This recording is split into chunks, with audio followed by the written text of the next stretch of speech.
Today, Monday, February 23rd, 2026, Nick Reiner appeared in court in Los Angeles and entered a not guilty plea on 2 counts of first-degree murder in the deaths of his parents, acclaimed filmmaker Rob Reiner and photographer Michelle Singer Reiner. So let's get into it.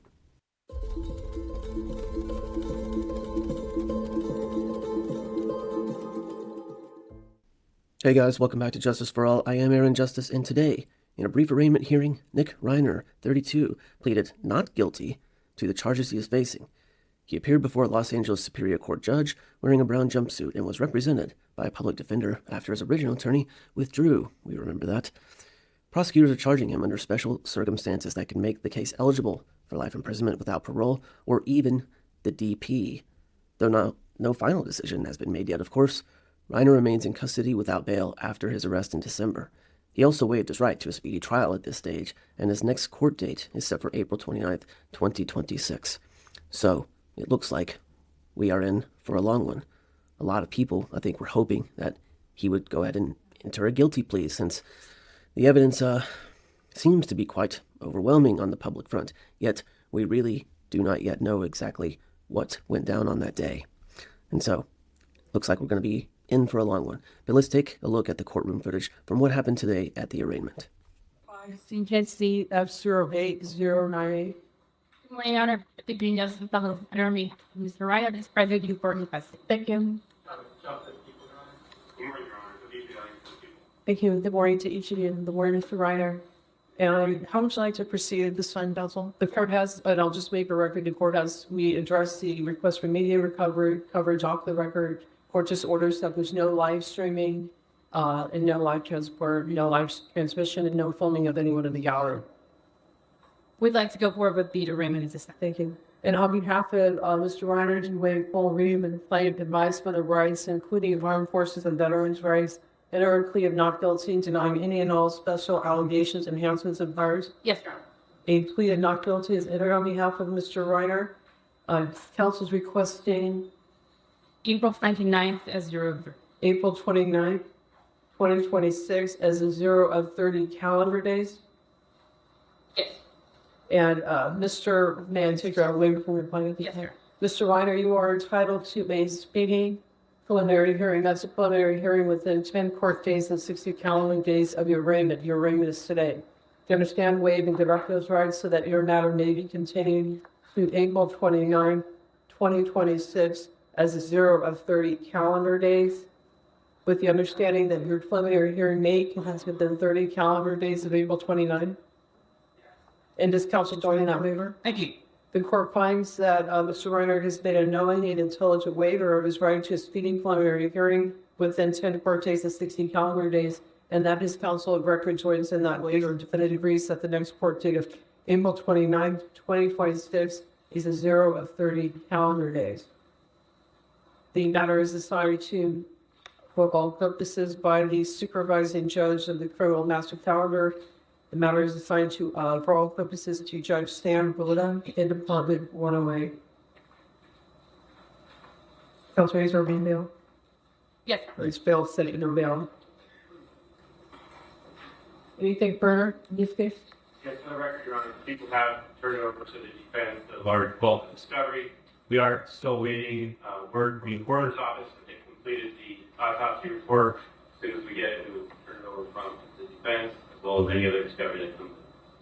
Thank you. Anything further? Your Honor, I addressed with the court the issue of the outstanding SDTs. We're asking that those be withdrawn.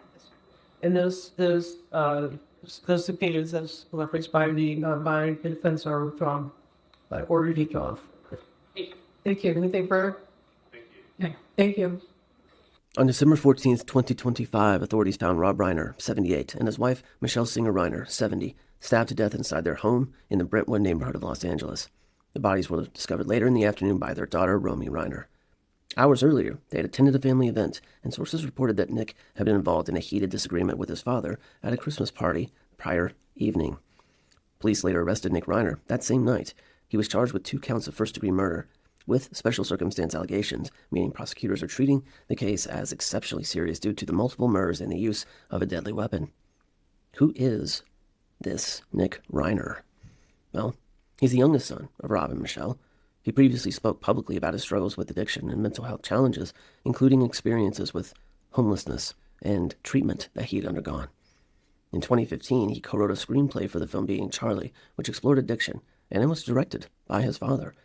And they even talked about the bonding experience they had, and Rob Reiner even spoke about how studying and researching and the writing and making of this film helped him to understand his son better and to understand his mental health issues and his conditions a little bit more thoroughly, and that enabled them to bond and have a closer relationship.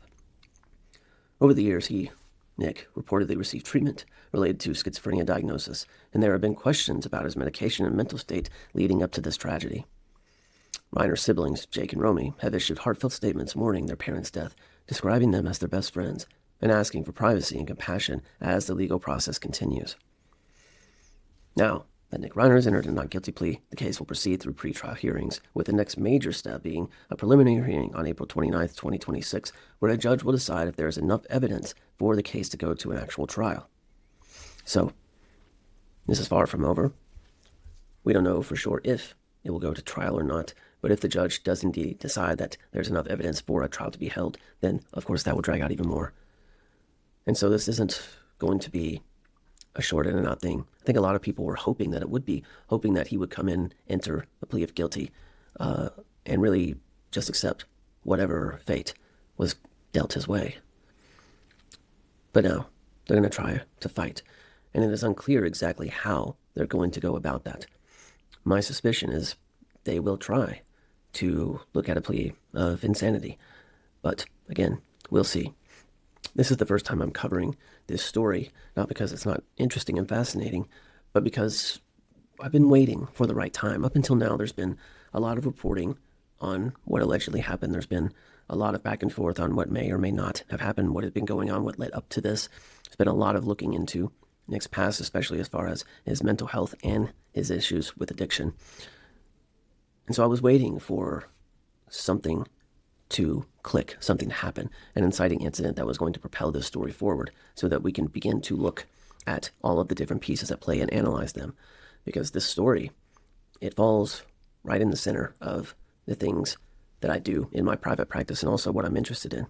It's a Los Angeles story. It's a story about filmmakers, movie makers. It's a story about family and relationships, about mental health. It's a story about addiction. And of course, all of those things building and rising and coalescing into an absolute heartbreaking tragedy of a man and his wife that has been beloved by film fans all over the world for many years now. And so this case does fall at an intersection of many things that I work in and many things that I'm interested in. And so we are going to be following this as the case unfolds, as more information comes out about Nick, about the trial, whether it's going to happen, how that's going to unfold. And as we go along, we'll be diving in and trying to analyze and pick apart different things and see what can we learn, what can we garner as far as mental health, relationships, how these things develop, and why they often end in such tragedy. So stay tuned as we keep going forward. Like, subscribe, do all the things, and we will keep updated, and we'll start peering in and peeling back the layers of the Reiner murders. Thank you for being here. I am Aaron Justice. This is Justice for All. See you next time.